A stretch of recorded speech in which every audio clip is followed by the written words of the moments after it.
Missile को खोलकर देखा तो पता चला कि उसमें फ्यूल की जगह पानी भरा हुआ था। ये कहा गया कि हमारे हथियारों के भंडार गृह ठसाठस भरे रखे हैं, हथियारों की कमी नहीं है। लेकिन जब इंस्पेक्शन हुआ तो पता चला कि हथियार भंडार गृह में चूहे खेल रहे हैं। एक हथियार तो छोड़िए, बंदूक की गोली तक नहीं। फिर आगे पूछा गया कि इस साल के बजट में अरबों डॉलर दिए गए थे नए इक्विपमेंट खरीदने के लिए, क्या खरीदे गए? उन्होंने कहा हाँ खरीदे गए। लेकिन जब फिर से इंस्पेक्शन हुआ तो पता चला वहां भी कोई प्रोग्रेस नहीं थी। मुश्किल से 20% यहां पर खरीद हुई और 100% पैसा खर्च हो गया।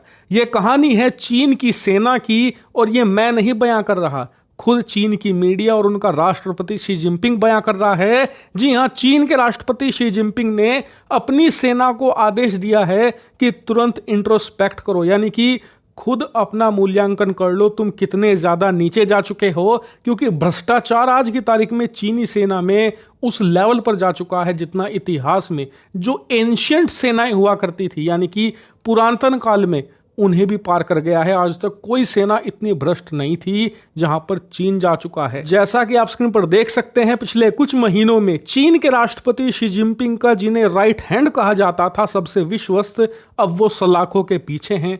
उनसे पहले जो डिफेंस मिनिस्टर थे और सेना के प्रमुख थे वो जेल के पीछे हैं। उनके नीचे जितने भी वाइस चीफ थे, यानी कि उप सेना प्रमुख, इसके अलावा जितने भी उप डिफेंस मिनिस्टर थे, सब के सब जेल भेजे जा चुके हैं। और धरपकड़ का दौर इस लेवल पर जारी है कि पिछले 1.5 महीने में 5, 10, 15, 20 नहीं, सैकड़ों की संख्या में सैन्य अफसर, खास करके जो बड़ी पोजीशन पर थे यानी कमांडर थे, इसके अलावा जो एडमिरल लेवल के थे नौसेना में, सब के सब धरपकड़ उनकी जारी है। उन्हें पकड़कर जेल के पीछे डाला जा रहा है क्योंकि भंडाफोड़ इतने बड़े लेवल पर हुआ है। और सबसे ज्यादा हैरानी की बात तो यह है कि चीनी सेना का जो सबसे शक्तिशाली विंग है, सबसे शक्तिशाली शाखा है, वो है इनकी रॉकेट फोर्स, यानी कि इनके परमाणु बम और जो बैलिस्टिक मिसाइलें हैं, आईसीबीएम हैं, इन्हें संभालने वाला जो विंग है ना, उस रॉकेट फोर्स में सबसे ज्यादा भ्रष्टाचार पाया गया है। हालात इतने गंभीर हैं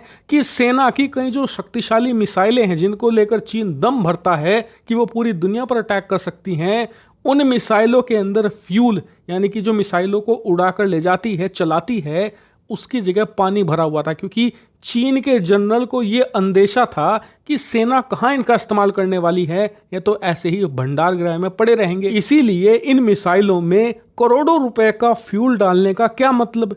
चीन के अफसरों ने क्या किया कि हथियार बनाने वाली कंपनियों के साथ साठगांठ करी और इसमें फ्यूल की जगह पानी भरवा दिया, थोड़ा सा तेल डाल दिया जो ऊपर तैरता हुआ लगे कि वाकई में ही तेल भरा हुआ है। इतना ही नहीं, चीन की सेना ने पिछले 2 हफ्तों में चीन के जो बड़े हथियार बनाने वाली कंपनियां हैं ना, उनके टॉप एग्जीक्यूटिव्स को अरेस्ट करना शुरू कर दिया है। क्योंकि उन्होंने ही चीनी सेना के इन अफसरों के साथ मिलकर इतना बड़ा घोटाला किया है। और ये घोटाला ऐसा नहीं कि सिर्फ 1-2 है, पिछले 10 सालों में जितने भी हथियार खरीद करी है चीनी सेना ने, चाहे वो रूस से हथियार खरीदे हों या खुद की कंपनियों से हथियार खरीदे हों, हर जगह घपलेबाजी हुई है। और यही कारण है कि ब्लूमबर्ग ने अमेरिकी इंटेलिजेंस के हवाले से हाल ही में एक रिपोर्ट छापी है जिसमें बताया है कि अमेरिकी इंटेलिजेंस को यह अंदेशा है कि चीन के अंदर जिस लेवल की घपलेबाजी पकड़ी गई है, उसे देखते हुए चीन फिलहाल कोई भी किसी भी देश पर मिलिट्री एक्शन लेने की स्थिति में नहीं है। हाँ, वो अपनी स्थिति मजबूत दिखाने के लिए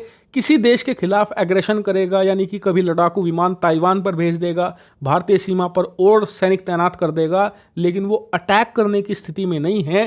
क्योंकि चीनी सेना के अंदर इस स्कैंडल के बाद एक तो कॉन्फिडेंस लेवल नीचे जा चुका है, दूसरा ये कि जनता में चीनी सेना की जो छवि है वो बहुत ज्यादा खराब हुई है। इसके अलावा चीन के राष्ट्रपति शी जिनपिंग खुद इस पोजीशन में नहीं है कि वो सेना को ऑर्डर दे सके किसी पर अटैक करने का या किसी के खिलाफ मिलिट्री एक्शन लेने का, क्योंकि अब उन्हें अपने जनरल पर भरोसा नहीं रहा। क्योंकि इतने बड़े स्कैम की उम्मीद शी जिनपिंग को भी नहीं थी। खास करके जो उनके विश्वस्त लोग थे, जो कि चीनी सेना में उनके राइट हैंड कहे जाते थे, उन्होंने जिस प्रकार का विश्वासघात शी जिनपिंग के साथ किया है, उससे शी जिनपिंग बताया जा रहा है कि पर्सनली बहुत दुखी हैं। और इसीलिए हाल ही में उन्होंने अपनी सेना के एक कन्वेंशन में सेना के वरिष्ठ अधिकारियों को कहा है कि आपको इंट्रोस्पेक्ट करने की जरूरत है, क्योंकि आप जिस लेवल पर जा चुके हैं वहां पर तो अफ्रीका के किसी गरीब देश की सेना भी नहीं पहुंची होगी।